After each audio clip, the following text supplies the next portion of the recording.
The Hey, welcome back to the Compassionate Capitalist Show.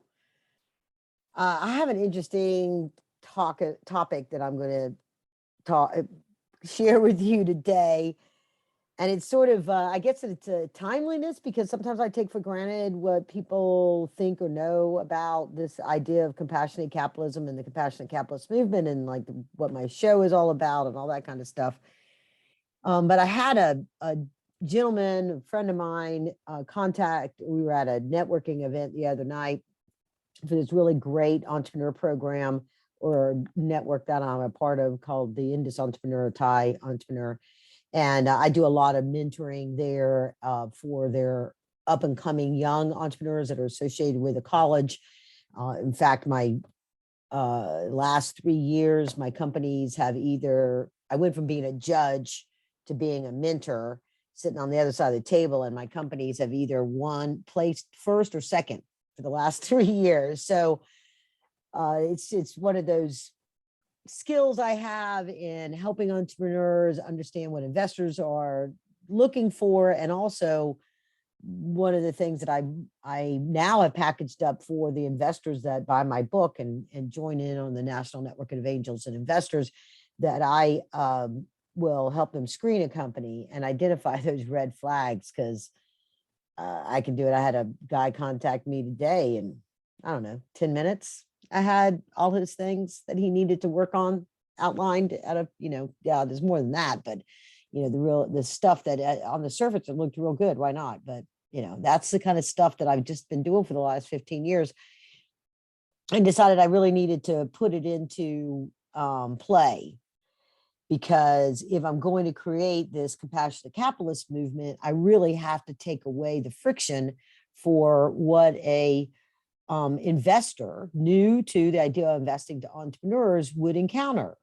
And it's a lot of times is what they don't know. They don't know. They don't know until they've lost their money that they shouldn't have made that investment. And then so much of it becomes all very apparent to them. Like, of course I should have not invested in that. Of course they needed to fix this or that or the other. And, don't lose your money or waste your time. Hire me. So anyway, this guy at this event said to me, so Karen, he had just started listening to the Compassionate Capitalist Show and had become very enamored with my message. And he said, what would you do if I gave you $100 million, if I just had that, no strings attached, what would you do with it? I was like, that's easy. 100. I was like, okay, 100 million really doesn't matter. 10 million, $1 million, right? What would I do? I would take the steps necessary to ensure the legacy of compassionate capitalism and the compassionate capitalist movement is weaved into the fiber of the United States and potentially beyond. The same way, as I say a lot of times, real estate, investing is in the fight. There's nuances of it. There's niches here and there. There's different methods to get started. There's different methods to be successful at it. There's funds, but one of the key things is that there's a lot of education and there's a lot of resources available to get better at making real estate investment decisions, or even within like whole entities of REITs and things like that. These investment trusts that will, invest the money for you. So there's lots of options to participate in real estate. And no matter, at different stages, although in general, it all takes a lot more money than angel investing does, or the whole basis of investing in entrepreneurs and what we have today in the with the Jobs Act and direct public offering. So first thing I would do, I told him, is that I would create the digital courses that I am trying to figure out how to do right now. My book, some of you might have heard me talk about this, but my book, it's here for those who are watching. I always have this banner behind me, and here's my book here. And I realized, as amazing to me as many years as this book has been out, and as much as I understand the value and opportunity of digital courses, I had not put two and two together that my book is like a walking, ready to go digital course with every chapter has what to do next. Here's what you learned. Here's what you're going to learn, all of that stuff. So it's like, it's queued up and ready to roll. I just have to have the time, resources, and money to do that, right? Everything takes time, money, and resources. But I would have courses that was everything from millennials wanting to get into crowdfunding, because I get that question every time I'm have an opportunity to be on a stage to talk about compassionate capitalism. There's always a hand that goes up. How do millennials do this? I'm a millennial. I'd like to invest in crowdfunding companies. Do you have a roadmap for that? Because my book is really more towards traditional type of angel investing, and that retail investor, those execs and companies that are accredited, meaning making over $250,000 a year, so on. There's about 7 million that are making $350,000 a year in the United States based off of W-2s, with less than 3% of that participating in angel investing or investing in entrepreneurs. We could just unlock some of that capital. Just think of all the problems that we could solve in the world and in the US when it comes to so many things that, that solve big problems. Not just, another game to play on your phone, but actually, solve things that give us economic equality, no need for food deserts in these abandoned communities that have had a capital flight out of them and a people flight out of them, that they get into a spiral of just scratch and buy ghost towns. Anyway, there's ways to change that. And so I would do courses specifically, and find them where they are, of those types of investors that have that make big salaries on their W-2s. They've got $1 million 401ks. They want to invest wholesale before it goes retail to get a better ROI, a better return on their investment than they do on the stock market. They have some real estate investments, but they like the idea of investing in stocks. They just realize that there is no impact. When you buy a public company's stock, you're not creating jobs. You're not bringing innovation to the market. You're buying and selling from another stockholder. You're just making them money with the hope that the stock will go up and you'll make more money. You'll make money on it. But the company itself doesn't benefit from that, other than maybe having leverage to take out some loans because their stock value's gone up, but that's, and they can maybe compensate their executives. Like, that's a problem these days. Compensate that, or they could just raise prices. They can either, their stock value goes up, and they can, which is what happened when so many companies bought back their stock after the tax break that occurred in 2017 for corporations and their executives. And they were able to buy back a lot of stock and further compensate the executives, while not paying their entry level and even their managers money to sufficient to live on and support a family of 2 or 3, right? And so they're, but they're right now they're just raising prices to accomplish the same. I digress, but I would become a real economics proponent. I would talk economics on stages on that. I would also develop weekend workshops, excursions with training, speed dating with entrepreneurs, and syndication of deals at those events to get companies funded that had been screened and qualified to participate. We had started to launch that when the Great Recession hit in 2018.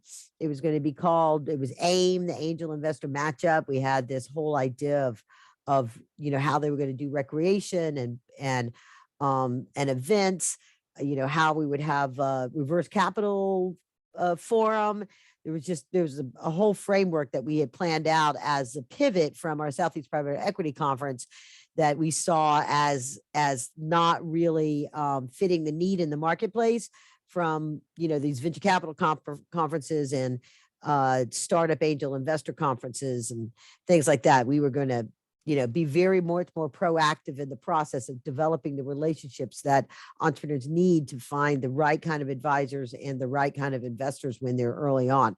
So we would do that. I would really move the ball forward within a community within the National Network of Angel Investors, the organization that I manage that you get a membership in when you buy the book and log into the resource portal. Just a basic level. So I would expand the levels of membership in that, different perks associated with that. We throw a little NFTs in there. And as part of an idea I have, just all kinds of things that I want to do with the National Network of Angel Investors that will have a great impact and really move this idea of compassionate capitalism forward, that it's something that everybody talks about, that they understand that, together we solve the problems because of the capital that's available in people's bank accounts and their investment accounts, that just needs to be reallocated towards entrepreneurs that have the ideas and the passion to solve some of the biggest world problems, right? I would, and I'll talk about some two, right, in particular that I would definitely step up to. I'd write a book and pay Forbes. I'd write another book. I'm working with a very dysfunctional type of writer helping me. I say dysfunctional, this team of people that are trying to help me get this next book out. And yeah, it was not the best investment I made in that. Chose the wrong people, I think, but it is what it is. And I'm working my way through it with the goal of getting this book called Scale out into the marketplace. That is this great, the great capital abyss for those companies that have raised an angel round and didn't get their next round of capital, or to VCs, they've raised their angel and their Series A from VCs, but they didn't get the next round of capital. So they kind of get stuck. I often call those on this show, Hal Martin's term, payroll exit. But also I was talking to a VC at the same event and he called them zombies, right? But when you talk about the 10 companies that you've invested in, or that's the formula that they always use, and there's going to be, the 3 that go belly up, there's 3 or 4 that, just kind of peter along, not really doing much. You might get your money out of them. And then there's the 3 that do, or the 2 that do really well, that, give you a triple, if you will. And then there's one that hits it out of the park and makes it up for all the others, right? That's the formula that they all use. I don't know if they still do analysis on that or whether that's really valid, but that's the formula everybody uses. Well, those companies, those 3 or 4 in the middle that are the zombies or the payroll exits or the flatliners, those would be ones that I would teach them. That's what this book is to get their passion back, to be able to know what they got to do to go raise capital, to do direct public offerings and general solicitation, and what is it going to take to actually do that and be prepared to attract that retail investor's money. And then how do you exit out of that to give you and everybody else the opportunity to create wealth? So I would hire Forbes Publishing to make it a bestseller. And I'd go on the talk show circuit and cable news, and this compassionate capitalist movement would be on fire. Okay. And I'd create jobs. I'd hire people. I'd hire a publicist. I'd hire web marketing. I'd get better podcast production. Thank you so much for your generous spirit to, for all you that are listening, because I know I don't have the best sound quality on this. I know that I do this on a wing and a prayer and a shoestring budget, because I'm just so passionate about getting the information out there to you. And I just don't have the time to do the rest of, this high production that I hear of some of the best shows that are out there that have snippets of the conversation and highlights and things like that.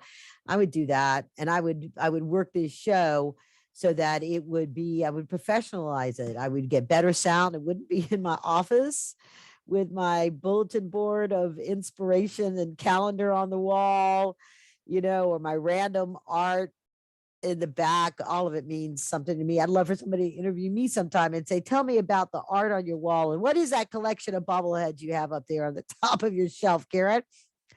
Because I don't know. I think to me, I think it's an appeal. I would love for you to tell me if it's appealing, if you watch me and you see this stuff, and the way I'm just sort of real about what I'm talking about. If that's appealing to you, comment. All right. I can handle it. And I want this show, I don't want to get in the way of the information that I provide in the show, but sometimes I have to express myself because it is my show. And I am passionate about the information that I share on this. All right. So, I'd attract sponsors.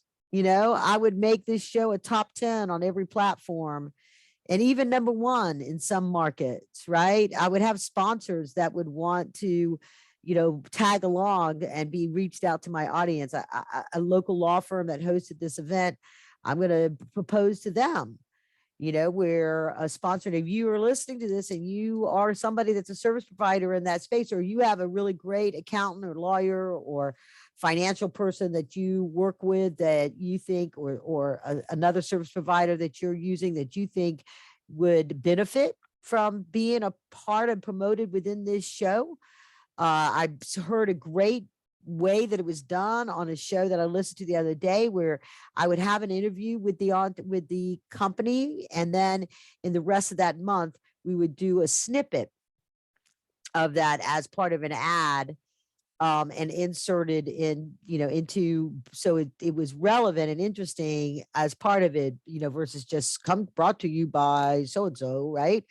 And it would be, part and parcel consistent with the show.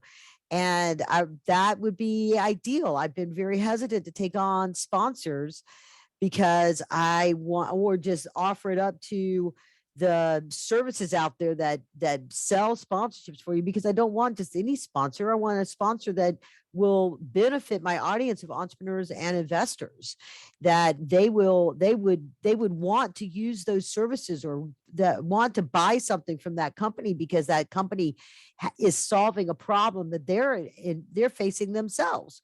The investors to the companies that they're investing in, or a problem they have, that it would be something like that. So those are the sponsors that I'm looking for. And then I would really grow the national network of angel investors with very targeted outreach to grow book sales. I'd have another series. This is supposed to be Inside Secrets to Angel Investing, is the first of a series. The intention is to be like Sharon Lechter and Robert Kiyosaki, and have a whole series of, like, they have the Rich Dad series. Sharon Lechter was interviewed on my show here not too long ago. And even just a couple of weeks ago, I had Blair Singer on. Both of them are part of the whole family of the Rich Dad series of books. And I was honored for them to reach out to me to ask to be on my show and be a part of my show. And so that's all part of I have so much that I want to bring to market, and sponsors would help me do that. A publicist would help me do that. Somebody picking up my book and wanting me to write it, giving me some kind of a advance to write the next book. I want to do one that's specific to crowdfunding investing and feeding into this. I want to do a book that's for women entrepreneurs and women investors. The idea is to do a flip-flop, right? So you would flip the book over. You're an entrepreneur, you read this part and then read the other, you read that, because they're kind of all integrated and connected in a way, with the whole idea that we want women to be more empowered, to feel like they could be an entrepreneur and play in this game of the patriarchal game, as well as on the investor side. There's no reason why this needs to be a boys' game. Women can totally participate in both sides of the table on this. I want to write a book about that. I want to write a book very specific to compassionate capitalism and the economic impact that it can have, And so there's, that would be almost like the cash flow quadrant in Kiyosaki's world, because it really set up the economics and the financial fundamentals of moving from being an employee and self-employed to a business owner and investor. So, that would be a part of it. I would grow that network, because I would write these books, get the right people behind it to push it, instead of myself doing all of the promoting and pushing. I would, we would have the book sales to them. They would grow that community.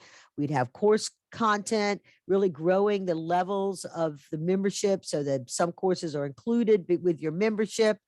We'd have syndication, these due diligence services.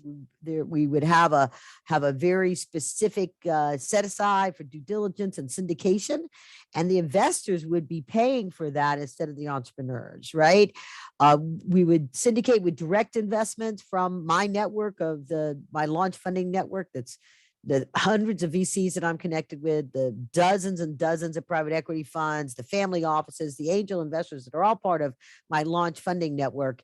And then, and married that up with, partnered up with direct public offerings on the 4 different platforms methods that you can use for that. And I'd be an active, compassionate capitalist. I would invest in entrepreneur endeavors that bring innovation to the market, create jobs, and create wealth for all those involved.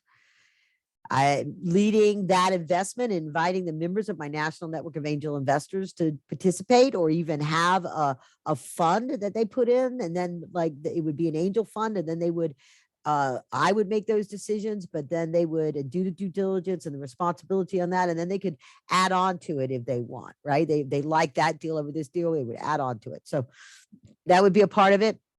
And I would look at the kinds of companies that I would invest in are like the Betterment Land Corp. I did an interview with them back in 2020. They're the ones that took an abandoned coal field and turned it into a bee sanctuary, that created honey, that they created a distillery or for mead wine.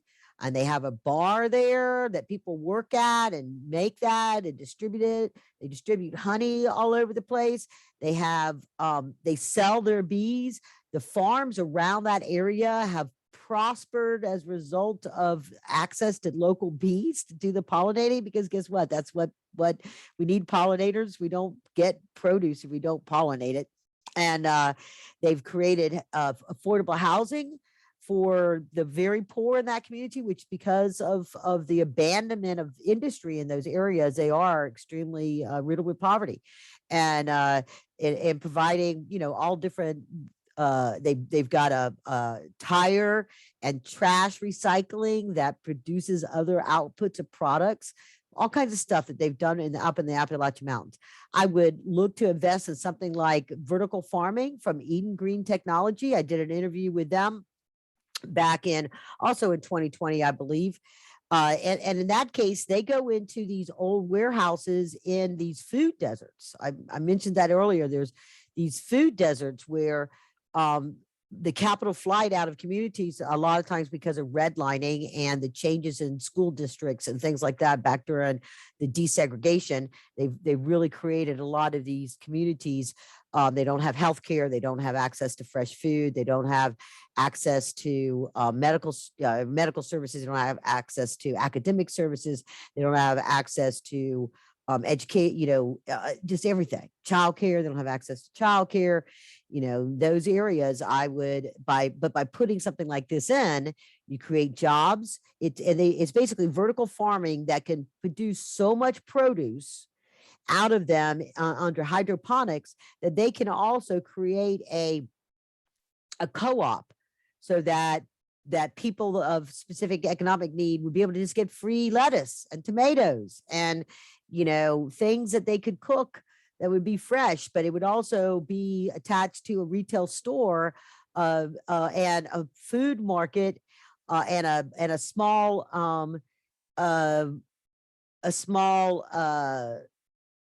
food court kind of a thing that they would, that they would, be able to go in there and it's $1 million to do an investment in one of those things, and it returns on investment very quick.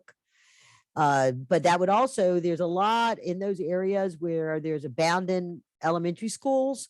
I worked on a project and it got messed up in its in some of the ownership issues, but it was a great idea that they were going to take an old abandoned elementary and high school and convert them into tech schools and disabled veteran rehab housing, along with a food court, an urgent care facility, a pharmacy, you know, all the, and build out with a live work play environment. And you would, and particularly in some of these locations, because even though they are a desert within themselves and an economic wasteland, if you will, they're often neighboring thriving communities. So if you could turn that around, it becomes a very affordable place for first-time home buyers to be able to go in there if they've got some of the services that they expect, and be a part of building that community back into something that is equivalent to their neighboring areas that are thriving. And I would go, one of the things that I wanted to do when the Opportunity Zone funds first came out, the Opportunity Zones, was I'd seen where, like at the HBCUs, the historically Black colleges and universities in the Atlanta area, they were food deserts, right? Whereas like Georgia State and Georgia Tech had all these dorms around in downtown. They're buying up all these buildings. They have all of these options for these kids to be able to go and eat and entertain themselves and study and all kinds of stuff. But when I was looking to invest in a house over in that area, and nothing, not even housing for the students. I was stunned. And over in Georgia State and Georgia Tech, they have all these entrepreneur incubators and accelerators and sponsorship from big corporations to, underwrite the development that these kids are doing, and nothing over at the HBCUs. So I really wanted to go in there and take over some of those old dilapidated, warehouse facilities or whatever. And, some of the houses and empty lots, and build up live, work, play. They would have retail on the bottom, have a laundromat, have a store, have a little restaurant, have, stuff that people need to live, a hairdresser, those kinds of things. And then second level would be a co-working space and an incubator space. And then we would have living on levels 3, 4, 5, where you create your own little economic opportunity there, but it provides housing for those students that really just didn't have access to. It just was really stunning to me. Yeah, there's some dorms, but not the kind that you have around these other campuses where there's all kinds of apartments and things around that for people to live, and therefore businesses open up there. You create economic opportunity, and none of that. And unfortunately, and there's, some of these areas in some parts of rural states, there's little universities down there, but they also kind of become nothing going on there, and nothing that's exciting, no entrepreneurism coming out of those areas. And this would be a way to really tap into those sparking brain waves of students, college students, and the ideas that they create. I would so love to do that. And similarly within the film industry, we had an idea, because Georgia's got one of the best tax credits around, but we always are having, it's always this every year. It's like, oh, are they going to renew it? Oh, are they going to renew it? Because we don't want to have happen in Georgia, like what happened in Florida, where all you have is people coming in and filming here and leaving. Now they've added stuff for editing and things like that, but they originate how many ideas of the creatives, the screenplays, the ideas are coming out of Georgia that also get filmed and produced here. Other than Tyler Perry, there's really not a lot going on. And but you'd think, look at the economic empire, the financial empire, the entertainment empire that Tyler Perry has created. And, you could do that. A studio could do that. They could cultivate the creatives, but they don't. All the studios here We had Pinewood, which is now Truist, but they're doing Marvel. They're doing big name things. They're not generating new content that comes out of the local community. Yeah, they're creating jobs, but it's not the full thing, and you throw a little peach at the end of the at the end in the trailer, and they get their tax credits. But what about something that came from the creatives here, and I had worked on that with my friend Bernadette, trying to figure out a way to solve that problem, get a little fund together, do this kind of stuff, and we just couldn't do it.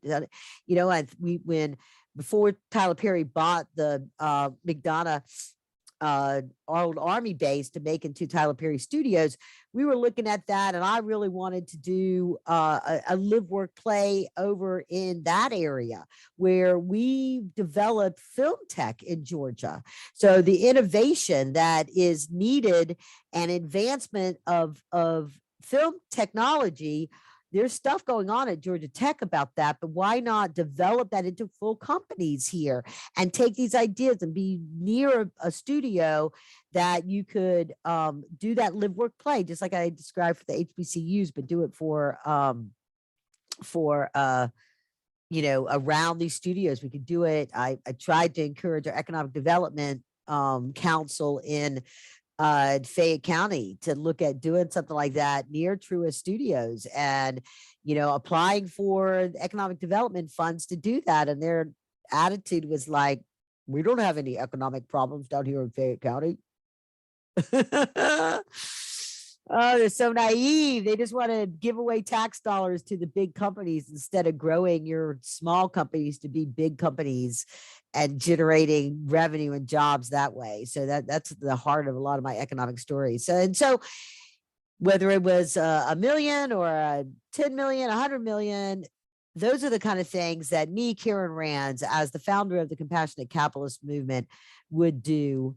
And I would bring to market to leave my thumbprint on the world. If you haven't seen my thumbprint on the world, little GIF video, digital video, please go look for that. Maybe I'll put the link in my show notes. And those two podcasts that I mentioned earlier, those links are in the show notes as well. So thank you again for tuning in to the Compassionate Capitalist Show. This is probably not one of those that you share with other people, but go find another show to share. It's through your sharing, through your liking this, giving it the 5 stars or whatever, that I grow in the ranks with it, and other people are able to find me. I have had people contact me because they listen to my show out of the blue. And as much as they tell me, these PR people that contact me to get guests on the show, they say I have 1,000 downloads a day, which is just really amazing to me, because I haven't seen any stats that actually say that. So I'm excited about that. But yeah, I'm at about 450,000 downloads, but I don't really know what that means on a daily basis. I don't have those. Blog Talk Radio doesn't really provide. They say they provide those stats, but I feel like I'm getting a lot more listeners given my ranking in Apple and things like that than what they indicate. So with that, there's probably more information than you care, but you just got a little bit of insight into me and my generous heart and what I want to do with the Compassionate Capitalist Movement. So please help me, join me with that. If you've not gone to subscribe at KarenRands.co, on the contact page, please do. And if you and to get my little video tidbits, if you've not bought the book Inside Secrets to Angel Investing, it's the best $20 you'll ever spend, literally. When you talk about the value of the information that's in here. If you haven't shared one of my podcasts, please go do that. If you haven't subscribed on the channel you're listening to this now, please go do that. If you've not given me a review, please go do that. If you have bought the book and haven't given me a review, please go do that. If you haven't given me a testimonial on my website, please go do that. Just, help amplify what I'm trying to accomplish, be a part of the Compassionate Capitalist Movement, and let's move this forward. Let's spread the word so more entrepreneurs can get access to the capital that they need, and wealth can be created on both sides of the table, generational wealth, because those are the two best sources of creating wealth, being an entrepreneur or being an investor in a successful entrepreneur. And with that, I will say thank you. Onwards and upwards. Have a great day.